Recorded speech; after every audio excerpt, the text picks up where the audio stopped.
Hey, good morning, good afternoon, good evening, wherever you are. Welcome back. This is a special Red Pill Religion podcast. Red Pill Religion, where we say, amongst other things, that you don't have to be religious. You really don't. That doesn't mean you get to lie about history, lie about science, or lie about religious people. So please support our work on redpillreligion.com. If you go to redpillreligion.com, you will see that every day we are updating our website with the latest videos that we've produced, videos produced by others, um, uh, articles by our staff, articles submitted to us by others. And of course, on redpillreligion.com, you'll see we do accept your spiritual and financial donations. We take donations via PayPal. We are back on Patreon. We take Bitcoin. We are also on Maker Support. Indeed, find us on Patreon at Red Pill Religion. Find us on Gab AI at Red Pill Religion. Find us on Maker Support at Red Pill Religion. Come see our Facebook group on Red Pill Religion. We're happy to hear from all of you. And of course, here on YouTube, please give us a like. Please give us a subscribe. Please tell your friends or enemies. And so here's the story, kids. I'm still not feeling well, and so but a lot of people have been wanting us to take on Aron Ra. Now, as I've noted, we've recently taken a slightly different turn, and we're going to be trying to be a little less abrasive and ranty here. So we've hidden most of our old content on the channel and reevaluating what we'll redo. We did an earlier one on Aron Ra, and perhaps it was too mean. I honestly think he had it coming, but maybe that'll never see the light of day again. We'll see. But we're going to be trying. And literally, Aron Ra may be one of the most disliked figures in atheist land. He's really, and it's not just Christians who can't stand him, by the way. I think of Aron Ra as the original cry bully, who acts like he is the constant subject of hate, when in reality he puts out hatred for a living, and he acts like the victim. It's called projection. I think nothing shows it more clearly than this historical Holocaust, Holodomor, genocide, revisionist garbage that we're going to look at here. It's going to be very hard for me to be nice about this man who is a liar. I'm going to point out now before we begin that in the low bar, we haven't got them all in the low bar yet, but we will, after the show is ended, and we'll have it on redpillreligion.com, a selection of just some links that we'll be using throughout this, such as the Genocide of the Souls that talks about the hideous torture of Christians by militant atheists, information that a friend of ours from Romania is going to be talking about the hideous torture of Christians by atheists. We don't find Wikipedia a reliable source in most cases, but we do know a little about Dechristianization of France during the French Revolution. And at the moment, this Wikipedia article is mostly accurate. We've got testimony of North Korean defectors talking about the brutality of atheists toward the religious people there. We're going to be talking about Buddhism and the revolution in Cambodia and the way militant atheists who talk exactly like Aron Ra butchered Buddhists for the crime of being authentic spiritual Buddhists who believed in reincarnation and the spiritual and higher states of existence and all that which the secularists deny. We'll be talking about Storming the Heavens, the League of the Militant Godless by Daniel Paris, an excellent history of the League of the Militant Godless, a specifically militant atheist campaign by Stalin using hate propaganda, very like the hate propaganda done by Aron Ra, to butcher, mutilate, torture. We'll be talking about the New Atheist Denial of History by Borden Painter, who's also an expert on how atheist fascists like Mussolini tortured, butchered, and otherwise harmed innocent religious people, Christians and Jews. And we'll be talking about that and more. Basically, everybody, Aron Ra is a despicable man, up there with Holocaust revisionists, up there. I mean the real ones. Because I will say there is room for some people to go back and say, all right, this number here was exaggerated, or this number here was too low. I mean, for example, one of the things that gets elided from the Holocaust is 3 million Catholics and quite a few Lutherans were murdered in the Holocaust for the crime of staying faithful and not wanting to adopt, you know, fake Christianity imposed by the Nazi government called positive Christianity, which was basically atheist Christianity. There's nothing but a pack of lies coming out of this hateful cult leader, Aron Ra, and I will repeat that he is a hateful cult leader, and his fans are frequently some of the most horrible, nasty people you will ever encounter online. They should be ashamed of themselves. They are no better than neo-Nazis, in my view. They are no better than ISIS. They are no better than Antifa. They're no better than white supremacists. They're no better than black supremacists. Aron Ra and his fans are just horrible people who spread hate propaganda and abuse innocent religious people for fun and profit. No respect, and I don't think anybody else should. Now, we had so many people wanted to do this. I don't have time for individual introductions because we actually had to turn people away. And as I count it, we have like 9, 10 people here. Everybody wanted to take a shot at Aron Ra. I will just note that we have albino snowman and Eastern Orthodox Christian. We have deflating atheism. Yay, deflating atheism. One of my fellow Catholics. We have Derek, aka the Gaytheist ANCAP, an atheist who can't stand Aron Ra. We have Jean-Baptiste, yet another Eastern Orthodox Christian, Greek in his case. Mr. Brass, an apostate Christian, now a deist. Robert, not an anything, but sort of basically a deist with a lot of background in things like Buddhism and knows a lot about the atheist genocide against Buddhists in places like Cambodia. We have White Injun, who is a Bible Christian and a secular theist.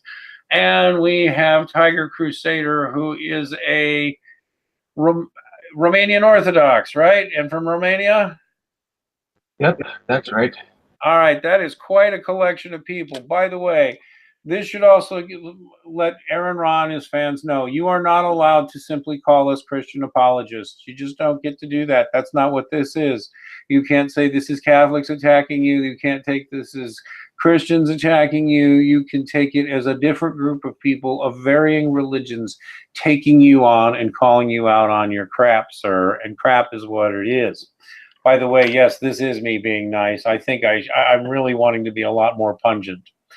Let's go ahead and take this man's propaganda video. We're going to go about 1 minute at a time. And from this point on, I'm going to ask people to raise their hands. And so, you know, I'll do my best to have a cue going and pay attention to who wants to go first. You get to raise your hands while he's talking. Let's go. Some religious propagandists like to pretend that they are just and good and righteous and that anyone who believes differently is somehow inherently evil, especially if we don't have any faith-based beliefs at all, as if none of us have ever done anything good, which of course means that they have to ignore all the good that so many of us actually do and instead exaggerate the bad as much as possible, even if they have to lie to do that. Here in America, that sort of propaganda most often comes from Christians and Protestants in particular. These people feel empowered by a sense of persecution. Somehow having their beliefs questioned, criticized, or ridiculed doesn't inspire them to reevaluate their position as it logically should. Instead, they're determined to double down so that an already unreasonable belief becomes an incurable delusion, which they'll actually brag about having such strong faith. The more severe the persecution, the more justified they think their belief is. So they want to feel persecuted. It's like a badge of honor for professional victims. Christians claim to be the most persecuted people in America, even though they're still the dominant demographic and always have been. Okay, yeah, atheists always project because this man just described himself and everybody in his horrible little cult movement. There is more to say, but I will let other people say it. People did raise their hands, and the first person to raise his hands was Deflating Atheist. Deflating Atheism, what would you like to say to Mr. Mr. Aron here? Of course. I'm feeding back. I just thought it was ironic that he said that we take any challenge as a personal offense. I think that describes atheists perfectly. And he says we have no faith positions. We don't believe you. I mean, I think most atheists have faith in all sorts of things. So I disagree with his assertion that they have no faith positions. But what I wanted to say before we even started, I'm sorry, I don't want to feel like I'm hogging here, but when he inevitably says that his brand of atheism has nothing to do with the anti-theistic campaigns of these atheistic states, I just want to point out what we're looking at right now. His T-shirt says the first commandment contradicts the First Amendment. Well, now let's think about what that means. The first commandment is you shall love God with all your heart. That is your private expression of faith. So what he's saying is your private expression of faith is an infringement on his rights. So already we see the totalitarianism in embryo just from the slogan on this T-shirt. Okay, and Tiger Crusader also put up his hands. Go ahead, Tiger Crusader. Yeah, Tiger. hold on. Yeah, Tiger hold on. Crusader, by the way, again, is our Romanian Orthodox friend from Romania who has something to say about the persecution by atheists in Romania. But go ahead. Yeah, I really like it how he says that we're playing the victim when when atheist propagandists like him do it constantly. Like, if I had a penny every time I heard about the fucking Inquisition, I could afford to drop out of college right now. When in fact, if you take the sheer numbers of Christians who were murdered by the communist atheist, and yes, I'm going to call it communist atheist because that's also what they call themselves, by the communist atheist Bolsheviks during the from 1917 to 1989 goes well into the tens of millions, and this isn't just everyone who was killed by communism. No, that's 100 million. Meanwhile, if you take a look at all the people who were killed by the Inquisition, this also includes Christians, Jews, atheists, and others. It's about 50,000 people over the course of centuries, yet it's propped up as this genocide committed by the evil Christians in order to spread their faith. Like, if you listen to them, you would think that thousands of people got burned at the stake every day, which really is not the case. I mean, obviously, I'm not saying that the Inquisition was good or that it didn't infringe on human rights, but it's obviously incredibly blown out of the water. Okay, Robert Fried, you also raised your hand, and then we're going to go after you're done. So he says that, he's basically, when he says that, many Christians are religious propagandists, I find that really hypocritical because this guy's an anti-religious / atheist propagandist. So it's like Robert is not a Christian. Go ahead. No, I'm not a Christian. I have a quasi-Buddhist, quasi-Christian background. But anyway, yeah, it just annoys me how he refers to quote-unquote religious propagandists, and yet this guy's an anti-religious / atheist propagandist. Yeah, and it's not deniable that he is one. That's the worst thing about you, Mr. Aron Ra, is you pretend you and your ideology are not up for examination, and you get to pass judgment on everybody else's. That's one of the many problems. All right, we're gonna reset the hands queue. Hey, Dean, real quick. What's that? Go ahead. I have a little something to say to Mr. Ra when he was saying that it was at the very beginning that they will attack anyone who does not agree. This is the gay atheist and Cap. Go ahead. I'm not the fucking token either. No one's ever not call me a fucking token in this. Not a token. I'm here on my own fucking accord. No, in case anyone wants to call me a fucking token. But in this one where he said they were willing to go against any what was it? He was generalizing that they demonize anyone that goes against everything that they believe or something along the lines. I know I'm butchering the statement, but I find that really fucking ironic because look at how he was to the skeptics and the atheists who were not for atheism plus or for modern feminism. Look at how he treated us. He treated us like shit. Or look at the libertarians. He treats them like shit, and he spews lies about them. gay atheist and cap here is not a fucking token, and we got more than one atheist hang out with us. We got more than one atheist volunteer, because some people who are not believers are still not dedicated to hating on and mistreating their religious friends, which is, you know, in any case. All right, we're gonna play a little more. We're gonna go about another minute. Max. Yeah. Oh, I got something. I put raised hand in there. I apologize. I missed you. So we'll get you next time. All right. Well, let's go ahead and do another minute, and I'll let you go first next time. Is that fair? All right. I'm sorry I missed you. I apologize. We'll go play another minute. Hands raised again. Brass gets to go first next time, but everybody reset and raise your hands again when you come with something you want to say. Which they think makes the U.S. a Christian country. It almost is, now that they own and control everything at every level of state and federal government and literally lay down the law. They're so persecuted, aren't they? We atheists are outnumbered, outfinanced, and certainly outgunned, but we're committed to defending the First Amendment against their constant attacks, because we've had a lot of history to show us what they'll do to us and everyone else once they get that out of the way. The Founding Fathers knew that too. That's why the First Amendment is there. But these religious extremists tend to have an altered and enhanced view of history. It is propaganda, after all. For example, modern Protestants distance themselves from crusaders, inquisitors, and conquistadors by blaming all that on Catholics, as if Catholics are godless, Mary-worshipping pagans who really aren't Christian. And first of all, according to the Encyclopedia Britannica, there are over 1 billion Roman Catholics, more than twice as many as all Protestant and Orthodox denominations combined. The inclusion of Catholics is the reason why Christianity is still the world's leading religion. But if I think he's going to. Actually, I'm going to let him go a little more on this. Hang on. If Catholics are not Christian, then Christianity loses its privileged position and Islam becomes the dominant religion. Okay, I'm just going to say he's totally playing games there. Only a minority of Protestants would claim that Catholics are not Christians. I mean, I give some Protestants a hard time because I don't believe some of their doctrines. Like, I don't believe in sola scriptura, but I know some of them are Christians. Most of them are Christians. I mean, if they're validly Trinitarian baptized and they assert certain things, they're just automatically Christians.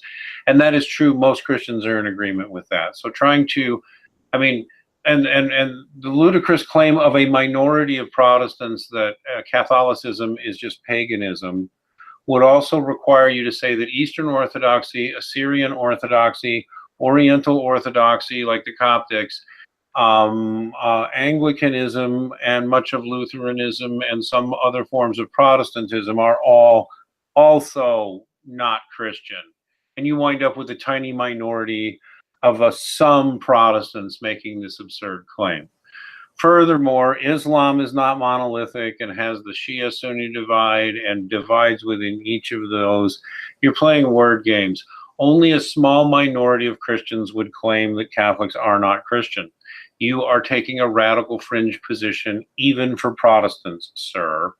And I know that as a former Protestant who sometimes argues with my Protestant friends. Okay, let's see. Who was up first? John Baptiste. You, sir. What you got to say? Oh, I was, you said I'd go first. Oh, I'm sorry. Yeah, that's right. Brass, you're supposed to go first. Then John Baptiste. You go, Brass. All right. I was going to say, like, the First Amendment, as Professor of Economics, Dr. Judd Patton states it, it was simply meant that the federal government could not prohibited like a single national denomination, which was to be a smack in the face to Great Britain, which had done that with the Church of England. It was done primarily to protect religion from government. It was not to protect the government from religion. It was also, it was not the intent of the First Amendment wasn't to keep religion and morality out of the halls of government, as virtually all state constitutions require their elected officials to affirm the Christian faith. It was not done to separate religious principles from public life.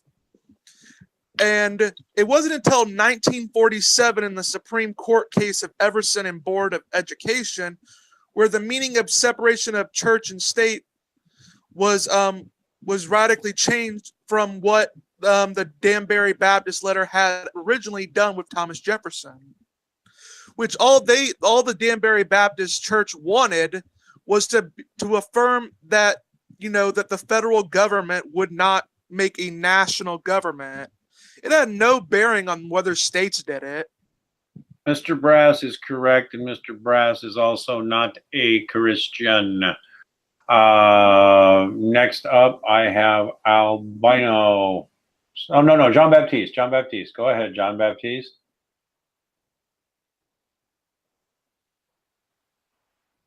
Oh, John Baptiste, you did raise your hand, man. John Baptiste may be losing his place in line.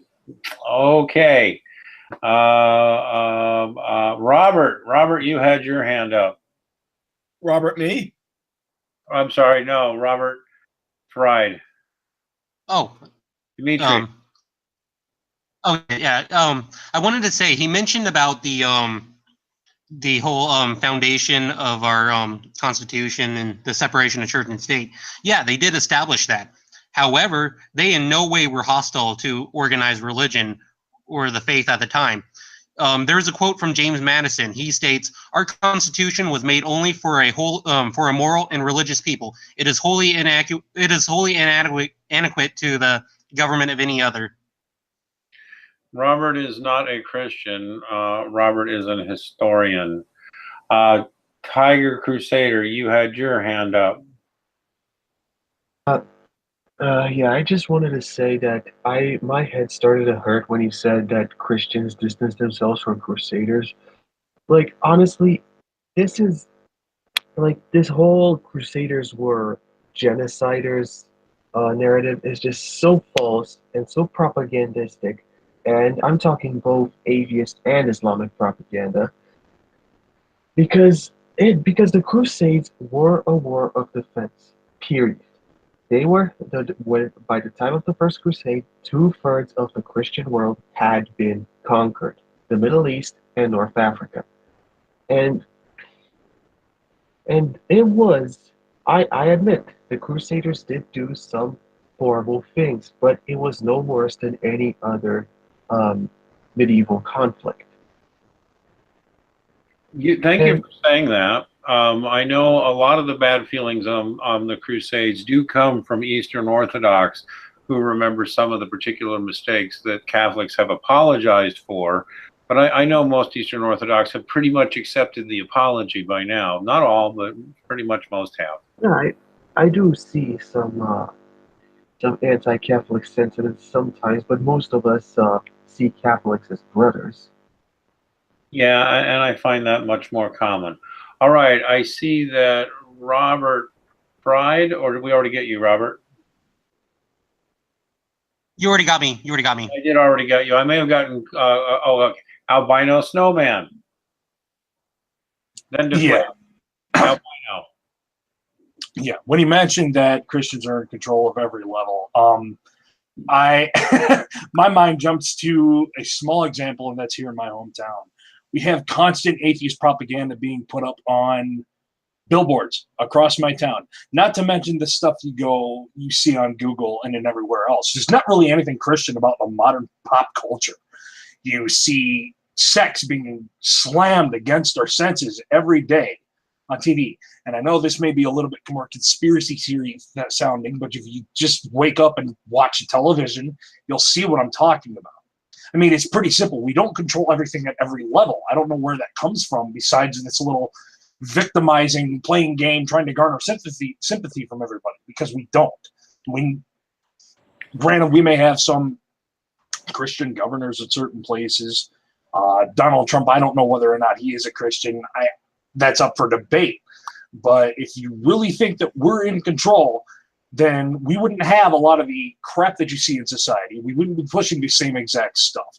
In fact, I would vouch that that's more of an atheistic, or at least within that range of belief, that likes to push that kind of stuff than everybody else. So. Okay, and there are a lot of those atheist beliefs. Deflating atheism, you are next. And then I think we're going to keep rolling. Yeah, well, these guys basically said all my points better than I could. But yeah, it was the secular elite who was responsible for promoting guys like Dawkins and Hitchens in the first place over the last 10, 15 years. And he says that obviously Christians have a numerical advantage in American society, but that's not really significant because, I mean, Christians had a numerical advantage in pre-revolutionary Russia. They had a numerical advantage in pre-revolutionary France. That did not somehow protect them from the abuses of anti-theists. Okay, so here's my challenge for Aron Ra, and then we're going to keep going. He poses a First Amendment expert, defender. Great. Aron Ra, I ask you now to publicly pledge to tell your fans not to false flag this video, not to come in here making false assertions and slanderous allegations and harassing, and to simply address what we have said. Now, and I'm going to ask you to take an anti-censorship position toward red pill religion like other honorable members of your atheist community have done so. And after asking you to take that pledge, I'm going to reiterate, I consider you a hateful hate propagandist and a truly evil human being who lies a lot. And that I also repeat that your fans tend to be routinely the most horrible people on the internet. And if they're listening, they can bring as many downvotes as they want because I don't like them. They're horrible, and I hope other people will start to tell them they're horrible because you make them horrible because you're a cult leader. Now, please support my First Amendment rights, sir. Prove that you are that kind of man. I don't think you will. Also, I simply note the irony of an atheist who admits he is only 2.32% of the population, pretending he is not posing as a cultural elite who gets to dictate to us what we're supposed to believe. He is establishing a threat narrative, treating Christians like the evil Jews in the Nazis, Goebbels would have described the evil Jews, and the way Stalin described the Jews, and by the way, the Christians, and the way Mao described Buddhist monks and the temples before they slaughtered millions of people. In other words, this free speech advocate is in fact a hate propagandist. No better than a Nazi propagandist, no better than a communist propagandist. I don't particularly care what his views are. He is a hate monger. Please support my First Amendment rights and my free speech rights to say that about you, Aron Ra, or explain to me why you will not. Explain that to your fans too. Atheism sucks, by the way. I'm an ex-atheist. Let's go. Let's do about another minute or so, everybody. Resetting the hand raising. That's going to happen eventually anyway, and the sooner you all realize that and work with me to defend and promote secular policies before that happens, the better off we'll all be. Those who dismiss Catholics also tend to reject Jehovah's Witnesses, Mormons, Orthodox, and several other denominations too. You include Anglicans, but that's about it, in which case Christianity is only the fourth largest religion. After Islam, then Catholicism, awkward, and even behind Hinduism. Did you know there were more Hindus than there are Baptists, Calvinists, Methodists, Lutherans, and all that put together? Islam is the fastest growing religion, and Muslims already have y'all outnumbered almost 4 to 1. How do you feel about your Catholic allies now? The same people who dismiss Catholics as not true Christians also blame atheists for a long list of atrocities against Christians, even when those Christians were Catholics, and their oppressors were not entirely or not necessarily atheists. So they're fudging the numbers on both sides here. Okay. All right. My brain is full of fuck, but Tiger Crusader was the first with a hand raise. So Tiger Crusader, please give us your thoughts on that bunch of madness. Oh, and then Derek, I'm the gay atheist gay-theist anarchist. He keeps changing it. Anarcho-capitalist. Anarcho-capitalist. All right, he's second. I'm sorry. Go ahead, Tiger. Yeah, when you said that the oppressors weren't necessarily all atheists, in my case, in the cases that we usually mean, which is the Bolshevik atheists oppressing Christians, or the French Revolution, yes, they were all atheists. I'm sorry, that's simply the truth. And here's a little statement. I am not saying that all atheists are communists. That would be absolutely ludicrous. However, all communists are atheists. Simple as that. You simply cannot be a true communist who has read Marx and studied his philosophy and not be an atheist. Marx was quite clear. Religion is the opiate of the people, and it is used by the bourgeoisie in order to keep the proletariat under their heel. If you were religious in any way, shape, or form, Marx considered you a problem, and so did any of his followers. There you go. Very good. Gaytheist. Here's the thing, Mr. Nelson. When you just talk about saying that even if they weren't truly atheists, there are just okay. First off, I do admit there have been times when the religious have persecuted the non-religious or other different religious people. But I would also argue that the people with more blood on the hands are the communists, who, for the most part, who are actually, if they are actual Marxists, they believe in no God. They are atheists. And they have more blood on their hands, and I would argue, in a shorter amount of time than the religious persecution that's happening, including Islam, including Christian persecution of different beliefs, including Jew persecution of the Christians, Roman persecution of the Christians, etc. Yeah. Okay. And did anybody else have anything they wanted? Yeah. Brass, go ahead, man. Yeah, I just wanted to say, like, you know, I love how he just kind of wants to, like, do this whole, oh, look at you guys can't decide on who's a Christian, and you guys can't decide on what isn't. And, like, how many Christians there are does not really affect the validity of Christianity.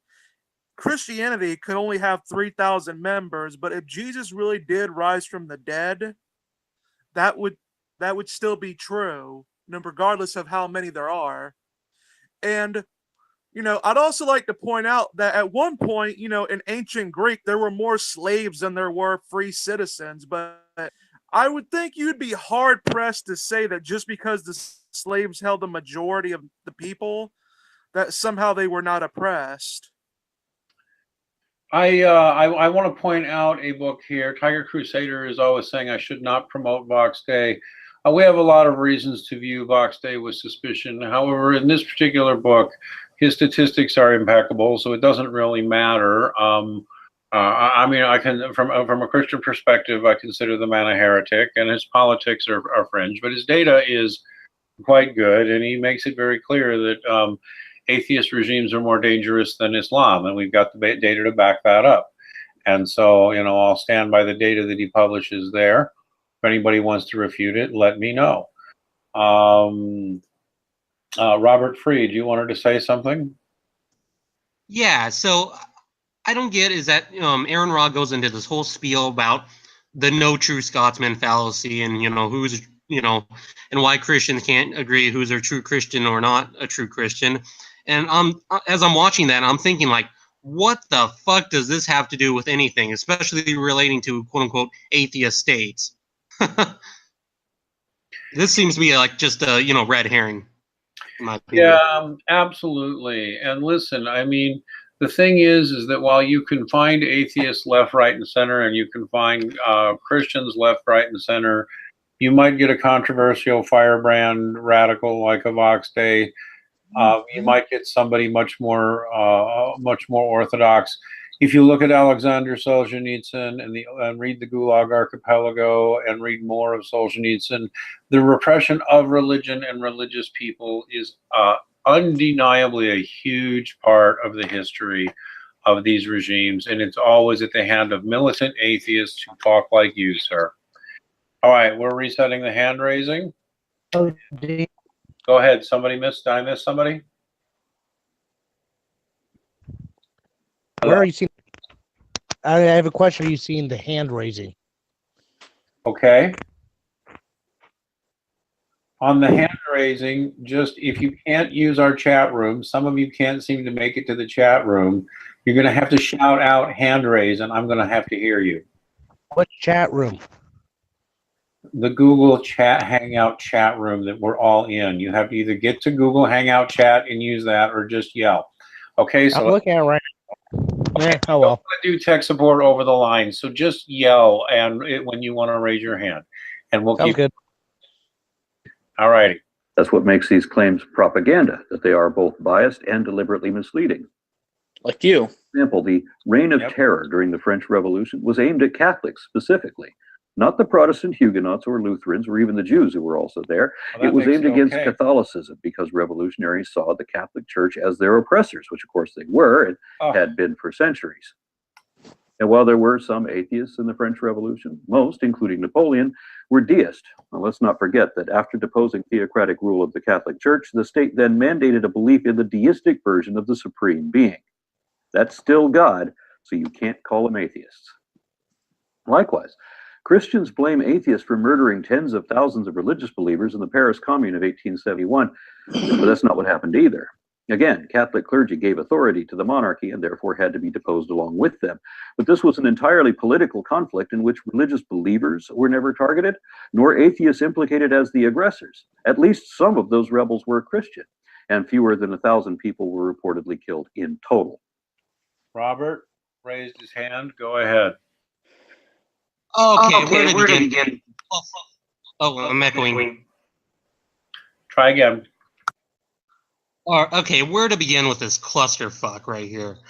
So he says that, you know, the French revolutionaries targeted quote-unquote Catholicism, but not any other Christian sect. First of all, France was 90% Catholic, so what the fuck? What the fuck? And most of the Huguenots had, you know, fled to England beforehand due to some sectarian conflicts. And then he says, oh, the Catholic Church were the oppressors. Sorry, France was reforming at that time even before the French Revolution. Like, he may even mention this later when he talks about, you know, the French monarchy passed what was known as the Edict of Tolerance. So, and then he goes into the Paris Commune, which I agree, you know, has almost nothing to do, and I feel like that's a separate issue in itself. And then he goes on to Napoleon. You know, he talks about Napoleon being a deist, which is true, but he came much, much later in like the early 1800s. And, you know, I feel like that's a bit of another chapter to talk about too. And then he tries to say, oh, you know, they had the cult of the Supreme Being, which is true. However, there was also the larger cult of reason, which lasted far longer and was far more promoted by the French Revolutionary government. The cult of the Supreme Being was only promoted like the last 2 months of the Reign of Terror period. Reign of Terror. I can't speak. The Reign of Terror period. So, like, this was a clusterfuck of bad history right here. Really, seriously, I mean it. This man is a hate propagandist. I had hands in case you didn't see it. Who had their hand up? I did also. Oh, I don't see it showing up. Okay, I apologize. Go ahead, Brass. Well, the Reign of Terrors was a rebellion against the monarchy, not to Catholicism in general. In fact, King Henry VIII oppressed the Catholic Church and tried everything to undermine its power, like having clergy swear to him and not. The Catholic Church wasn't this big mega house of power back then, and was never a theocracy, and it was instead a constitutional monarchy in which state religion was established by law. There's a huge difference. The revolution came under Jacques Hébert, who is stated to be an atheist, although there is historians that go back and forth on that. As you know, as Robert mentioned, you know, Baron Klutz, you know, and his run in the cult of reason. And also, he fails to mention that the whole deistic God being instated was a moderate decision because ultimately they wanted to do away with the concept altogether, and they figured deism was at least the next best thing to atheism. The goal was to get rid of the Catholic Church and the monarchy and to de-Christianize things. But included the rape and murder of quite a few priests and nuns and quite a few horrors, all in the name of you know, again, a lot. We can't have the conversation and talk about what the church may have done wrong, you know, because any admission of guilt on our part, they just run with. It's victim blaming. It is all victim blaming, actually, because it's not that anybody thinks the church was perfect. Go ahead, Brass. Oh, all Sorry, right. not Brass. I'm sorry, Engine. My apologies. I'm sorry if I'm getting out of control with the queue, guys. So, I mean, if I've missed you, go ahead and speak up. But Engine, go ahead. As the church had no powers in commune from the default, and nor had any means to counter it violently, the deposition argument by Aron Ra is yet another grasp at straws. The real reason was that the commune was always hostile to the church due to its very left-wing policies, akin to some found in communism. Yeah, and that Robespierre was a deist, but by that time nobody cared, which is why the Festival of the Supreme Being was a failure. One of the reasons. And Danton reconciled with his Catholicism, but by then he already turned against the Committee of Public Safety. And, in at least one case, a group of militant atheists stormed a church, beat the crap out of and severely injured if they didn't kill any worshipers that were alive. They put a naked woman up on the altar and said, "Hail, Goddess of Reason." And, they were worshipers of science, and they were murderous. And they talked like you, sir. Did anybody else have anything to add before we keep going? I do. Go ahead. Yeah, the thing of it is, the most aggressive pushers for the Dechristianization campaign were people like Joseph Fauch, Jacques Hebert, and, among others. And in the Vendée, this was something I forgot to mention. In the Vendée region, there had been an uprising to the anti-religious policies of the French revolutionary government, and it was brutally repressed almost to near genocidal levels. Google, anyone who ever gets the time, research the Vendée Revolt. Catholic rebels. Huh? Yeah, the policies of commune was to be enacted. The policies of commune to be enacted needed suppression of religious values that were in stark contrast to its own. And one of the hence, under a week after its establishment, the commune voted a decree accusing the Catholic Church of complicity in the crimes of the monarchy. Yeah, and what was I going to say? Yeah, and one of the most brutal commanders in the Vendée revolt was a representative on mission named Jean-Baptiste Carrier, and he was a member of the Hébertiste faction, which was the atheistic faction, and he was one of the most brutal commanders of the French revolutionary regime in the Vendée. And the estimates for the total number killed were somewhere between 200 and 350,000 killed in the Vendée. And once there was also death squads known as internal columns, which went around, destroying villages and ransacking and killing people. And then there was also the mass drownings at Nantes, where revolutionary forces would tie two Catholics together in mass drownings. These were known as Republican marriages, and they did, and they would tie them together naked and drown them. And the reason why they did that was because they knew it would humiliate their Catholic faith by doing that before killing them. Okay, I have Tiger Crusaders next. If I missed anybody, be sure to yell out. I apologize. I'm doing my best.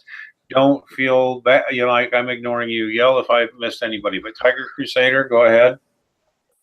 Yeah, I just wanted to show that, I'm just gonna go out on a limb here, and he's gonna say that communism had nothing to do with atheism, or that they weren't true atheists or something like that. Well, I'm gonna screen share for a second right now. Let me. There we go. And here I have an article. And what you're seeing right now is a file from the official archive of the Romanian Communist Party. And what you're seeing on this file says notes, informations, and proposals seeing the activity of atheist scientific education of the masses, January-December 1969. And here are some other things. This is an official party-sanctioned book called The Path of the Atheist. what is sin, which spoiler alert, pretty much says do whatever you want because there is no God, lol. And Amazing. and this is right here, which was supposed to be like this was portrayed as a conversation, quote unquote, between Christians and atheists. It's called the Bible for the Faithful and the Unfaithful. And here in the first picture, you see with the old man smoking a pipe and striking a match up his ass. It's supposed to be God saying, "Let there be light." The second one with the man floating up with the balloons is supposed to be the patriarch Enoch rising up to the skies. You get the point. And this was all party sanctioned. And here's another book, party sanctioned, Science and Atheism. And here you can see that the representative of science is a cosmonaut, and the representative of Christianity is our Ku Klux Klan members. Which So was this during Ceausescu or was this earlier? I'm not really sure. Just any time, really, because this is typical atheist propaganda. In fact, the conflating of science and atheism is standard communist propaganda. Just so anybody listening knows. By the way, we will be archiving this show immediately after it's done and plan on getting our content up on torrenting just to avoid atheist attempts to censor us. I hope Aron Ra will come forward in favor of our First Amendment rights. And I'm sorry, go ahead. This is if you can still see my screen share, it might be a bit difficult to see, but right here you can see a full list of the official atheist books sanctioned by the party that were assailing Romania. Here you can see by Marx about religion, Vladimir Lenin about religion, and it keeps on going. These are all the party sanctioned books that were promoting atheism. And it just keeps on going. And the total number is, let me see, 160, but it might be a lot higher. No, it's 184. You're going to send me, make sure I have the link so I can add that to the low bar and to the blog notes, right? Yeah, I think I already sent it to you, but I'm going to send it to you on Discord. Make sure we have it so that everybody can go check it themselves. Aron Ra, you're full of crap, and I will repeat, your fans are some of the nastiest people on the internet. They're horrible. Deflating Atheism wanted to speak. Go ahead, sir. Yeah, just to connect this kind of old atheist propaganda with newer atheist propaganda. If you guys remember the trailer of the Richard Dawkins, Lawrence Krauss road movie, The Unbelievers, that was pure propaganda. It was pure propaganda, and when they wanted to show a representative of atheism, they showed the wonders of science. When they wanted to show religion, they showed ISIS. Well, this is actually pre-ISIS, but this is like Al-Qaeda. So that's pure propaganda. Propaganda is what you don't say. They framed the issue in terms of science versus terrorism. That is your choice between atheism and religion, and it's identical to the kinds of propaganda. When they had Ku Klux Klansmen being the representatives of religion, now we've moved on to having Al-Qaeda being the representatives of religion. And they brought celebrities in to or to appeal to the public. Yeah. Sorry to interrupt, but I kind of have to go. I just got a message from Frank. Thank you. Longer. Yeah, we love you. Come on by anytime, brother. Of course. Yeah, hit me up. Bye-bye. Now, we're going to move on to get another minute or so of this. And so let's see what we can do. I have so much more I could say to this man, but let's just give another minute or so of this.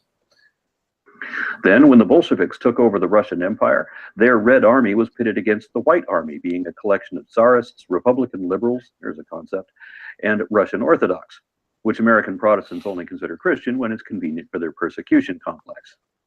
The Bolsheviks did kill a bunch of Orthodox along with many other people, and they did this with the assistance of Muslim mercenaries. Again, not in the name of atheism, obviously, but because the church supported their enemies in the white movement.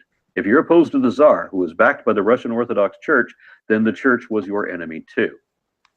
The new Russian state did seek to eliminate religion after that, and they thought they could do this by removing the fear on which faith is apparently based.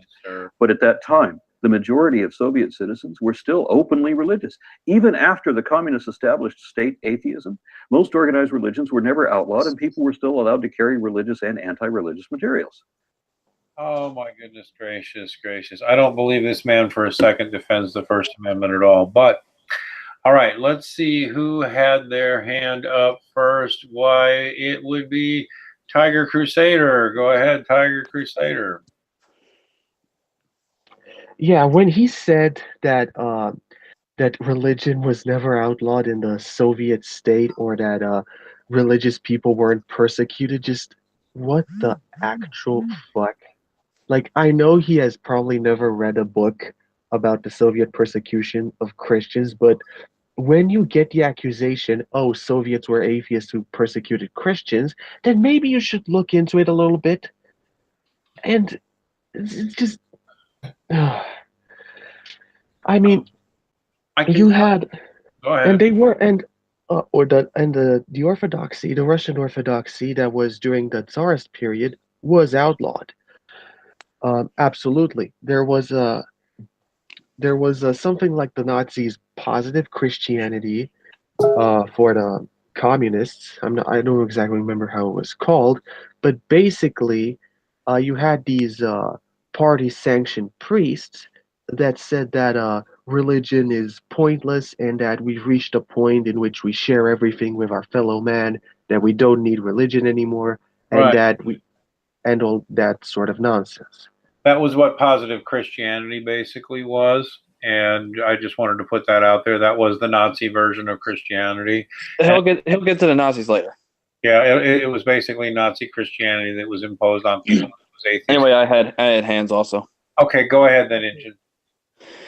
Atheism is the natural and inseparable part of communism. Lenin. The party cannot be neutral towards religion, and it conducts anti-religious propaganda against all religious prejudices because it stands for science, because all religion is the antithesis of science. Stalin. Religion poisons everything. Mao. So yeah, dogmatic atheism was a central tenet to communism, and which is what actual historians and even atheist historians will tell you this. Okay. And here's a memoir from a Romanian soldier invading the Soviet Union in World War II. We had found the place where the church of the small town Krozov was.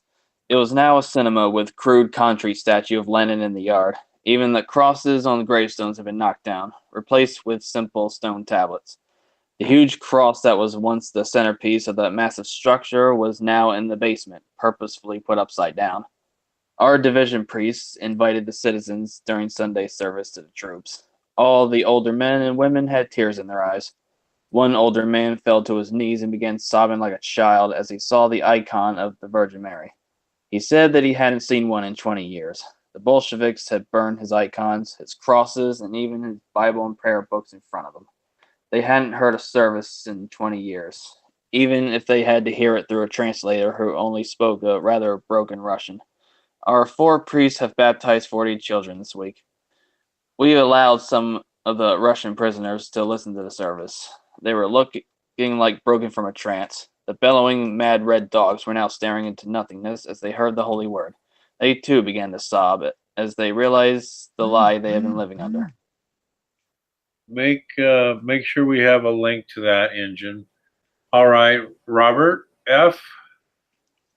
Okay, where the fuck does he get the idea that they employed Muslim mercenaries to persecute Russian Orthodox Christians? What the fuck? He's just trying to pass it up on the Muslims? No, you could Google Wikipedia any of the Soviet anti-religious campaigns. You may believe they're biased, Max, but I think they're pretty accurate. And they will talk about how it became dangerous, really dangerous, to become associated with religion because one of two things could happen to you. You could either get executed or you get sent to the gulags where you would die of frost due to, the hard labor. And geez, what was the other thing I was gonna say? It was damn. See, this idiot made me lose my train of thought. And grabbing at straws about the Russian Orthodox Church. That's all right. You'll remember. Oh, yeah. Yeah. There was some. Yeah. Okay. According to Alexander Yakovlev, an estimated 200,000 Russian Orthodox clerics were shot by the regime. So, and this doesn't include the hundreds of thousands, perhaps millions of, Russian Orthodox laity that were killed by the Soviet regime. So fuck off, you revisionists. I remind you. Also, I like to know the political motive behind forcing priests and nuns to fuck each other while forcing to sing pornographic songs of the Virgin Mary and taking part in communion with feces and piss. Yeah, I'd really like to know that myself. Okay. And, wait. Okay, I raised my hand too. Okay, wait a minute. Well, it's between you and Albino, and I think Albino was before you, because I'm sorry, I can't tell. I do want to make one comment, which is that Wikipedia is not reliable. It's on any given page, you might have good info and you might have trash, and half the time you have to already know the subject to tell whether it's one or the other. But if you've investigated a page and you know its information is solid, then fine. Be sure you've gotten us a link to that. I really do believe Albino Snowman's hand was up first. Go ahead, Albino, and then I'll get to you, Brass. Well, I would agree completely and deposit exactly what everybody else is saying. And I also have to add a quote from Emilian Yaroslavsky. And he's the founder of the League of the Militant, Godless. It is our duty to destroy every religious world concept. If the destruction of 10 million human beings, as happened in the last war, should be necessary for the triumph of one definite class, then that must be done, and it will be done. And I would also, again, in the Russian Orthodox Christian tradition, they're the new martyrs, and I would suggest that you read some of the stories and historical accounts of those who were killed and what they had to see. I had a good site pulled up, but I guess it just got lost. But again, make sure to give me any links you wanted as soon as the show is over. Send me any link that you have if I don't already have it, and I'll make sure it gets included. You must send it to me directly so I'll know that I've gotten it. Okay. So, all right, I have Brass. Yeah. It's a bit ludicrous to say that the persecution was solely for the fact that they backed the wrong political opponent, because, in 1939, only 500 out of the originally 50,000 churches remained opened. Is he seriously going to say that every single one of that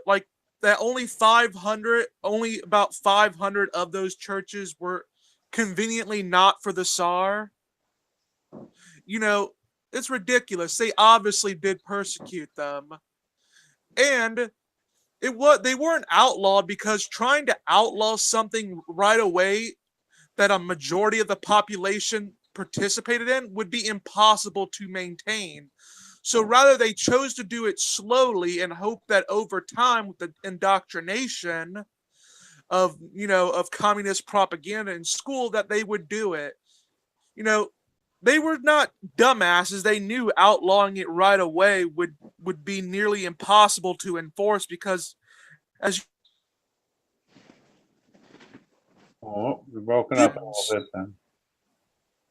So the whole thing is to de-Christianize it and indoctrinate and do it slowly over time, which would be the smartest thing to do if you were if you were trying to set your beliefs on them. Yeah, but you're going to get eventual pushback. Now, I apologize to everybody if I'm not doing the best job. I am trying my best. We're going to go ahead and keep moving from this point. I see Robert's got his hand up, so he can go first. And if I'm missing anybody, just walk, okay? Because I'm just doing my best. I'm not that good at this. All right, here we go. Even Stalin, who was raised religious himself, allowed the Russian Orthodox Church to resume at least some of its former position in the community. Now, I'm not defending Stalin by any means. He was a vicious idiot who rejected Darwinian selection in favor of Lamarckian Lysenkoism And he was a monster responsible for a whole lot of inhuman atrocities, some against Christians for various reasons, but also against lots of other people too, behavior that sane people consider unconscionable. Pol Pot was another rocket surgeon who had people murdered because they wore glasses, because he thought that only smart people wear them. So he thought anyone with glasses was smarter than him, which, they probably were, and he thought that made them dangerous, so he had them all killed. The man was a homicidal moron reacting out of fear. Atheism is a smart position to take for many reasons, but being atheist doesn't make you smart. That's why I personally advocate rational education and scientific skepticism and promote humanist values.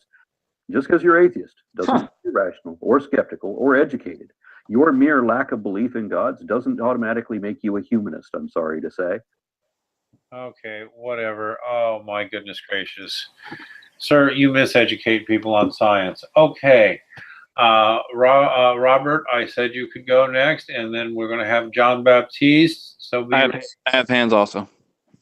Okay, then it's going to be Robert, then it's going to be John Baptiste, then it's going to be Engine. Robert, go ahead, Robert. Bullshit. Bull fucking shit. What he said there was a load of shit so bigger that, oh my God. When he said that Stalin allowed, the Russian Orthodox Church to operate to, quote unquote, some degree, or whatever he said, that is just not true. No, as I said before, Alexander Yakovlev, who was the head of the Presidential Commission for the Victims of the Repression in Russia, estimated that 200,000 Russian Orthodox clerics were killed by the Soviet regime, not to mention hundreds of thousands, perhaps millions, who were killed by the Soviet regime as well. And it became dangerous to be publicly associated with religion in the 1920s and 30s during the Stalin-Lenin regime. So no, and he wants to talk about Pol Pot too. Oh, I have personal experience with this because my ex, who is still a close friend to me, she is the daughter of Khmer Rouge genocide survivors. Her parents went through that fucking bullshit. And yeah, they killed a lot of people for different reasons, like the glasses, the infamous glasses thing he talks about. But they also killed a shit ton of religious people too, specifically Buddhists and Muslims. There was actually a sizable number of Muslims in Cambodia too that were killed. They were forced to eat pork a lot of times and then were just killed anyway, even if they did comply. And, and my ex-girlfriend, her parents witnessed some of this shit. They witnessed the persecution of Buddhists who tried to practice their faith but would be killed. They witnessed their clerics being killed. In fact, here's this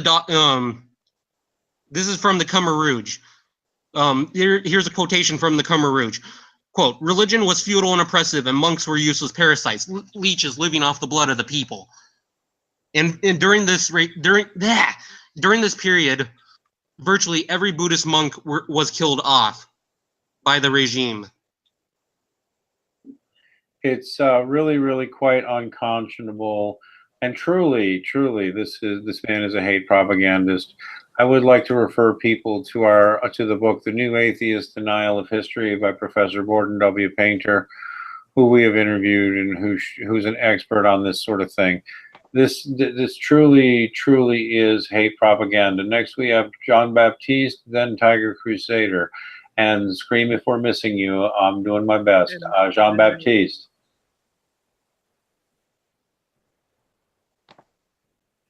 Got to move a little faster there, Jean Baptiste. Stalin was quoted as several times as using Darwin's Origin of Man as a recruitment tool into atheism. I'm not really sure. I would like to know his sources on that. And yeah. It's my mind is full of fuck listening to this, because here's the thing: this man is a paid professional. He's not confused. He's not confused. This is why it's really hard for me not to be angry listening to this. Okay, I have Engine next. Go ahead, Engine. No one. He was talking to Stalin. he said that Stalin rejected Darwinian evolution when that was what made him an atheist in the first place.